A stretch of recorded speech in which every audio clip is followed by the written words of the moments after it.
విజయవాడ రామవరపాడులో ఉద్రిక్తత నెలకొంది. కాల్వగట్టుపై ఇళ్ల తొలగింపు ఉద్రిక్తతకు దారితీసినట్టుగా తెలుస్తోంది. ఇళ్లు తొలగిస్తున్న రెవెన్యూ అధికారులను స్థానికులు అడ్డుకున్నారు. దీంతో వాగ్వాదం చోటు చేసుకుంది. భారీగా పోలీసుల బలగాలు మోహరించారు. పూర్తి వివరాలు మా కరెస్పాండెంట్ రాజా రమేష్ అడిగి తెలుసుకుందాం. రమేష్, ఏం జరుగుతోంది అక్కడ? ఇళ్ల తొలగింపు అసలు ఎందుకు చేపట్టినట్టు? స్థానికుల డిమాండ్స్ ఏంటి?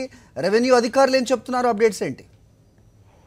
మరి విజయవాడ నగరానికి సంబంధించి ఔటర్ రింగ్ రోడ్డు కూడా ఏర్పాటు చేయడం కోసమని రామవరపాడు రింగ్ వద్ద ఒక వంతెన కూడా ఫ్లైఓవర్ ను కూడా ఏర్పాటు చేశారు. ఆ వంతెన ఫ్లైఓవర్ కంటిన్యూషన్ రోడ్డు అనేది బయటికి రావాల్సి ఉంది. అయితే కాలువగట్టు పక్క నుంచి ఆ రోడ్డు అలైన్మెంట్ ఇవ్వడం వల్ల కాలువగట్టు మీద నివాసాలు ఏర్పాటు చేసుకుని ఏళ్ల తరబడి ఇక్కడే జీవిస్తున్న పేద గుడిసెలన్నింటినీ కూడా తొలగించాల్సిన పరిస్థితి ఏర్పడింది.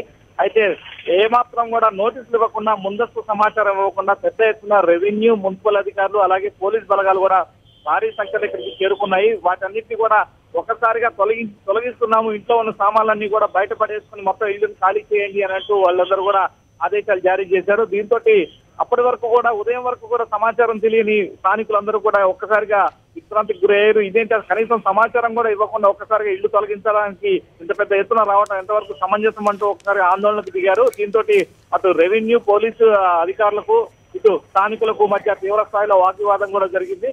పూర్తి స్థాయిలో అవసరమైతే న్యాయ పోరాటం చేసైనా సరే తమ ఇళ్లను దర్శించుకుంటాం, అప్పటి వరకు కూడా బయటికి కదిలేది లేదు అని అంటూ ఇళ్ల ముందే బైఠాయించారు. దీంతో పోలీస్ యంత్రాంగం ద్వారా వాళ్ళని తొలగించేందుకు ప్రయత్నం కూడా ఒక దశలో చేయడానికి సిద్ధమయ్యారు. అయినప్పటికీ కూడా స్థానికుల నుంచి తీవ్రమైన ప్రతిఘటన ఎదురైన నేపథ్యంలో చివరికి చర్చలు జరపడం ద్వారా వీళ్ళందరికీ కూడా ప్రత్యామ్నాయంగా ఎక్కడైనా వేరే చోట నివాస వసతి కల్పించిన తర్వాత మాత్రమే ఇళ్ల తొలగింపుకు ముందుకు వస్తామనంటూ అధికారులందరూ కూడా చివరికి తలొక్కి స్థానికుల ప్రతిఘటనకు తలొక్కి వెనక్కి వెళ్ళిపోవడం జరిగింది. దీంతో ఇక్కడ చాలా సేపు కూడా ఒక రకమైన ఉద్రిక్త వాతావరణం కూడా నెలకొని ఉన్నది.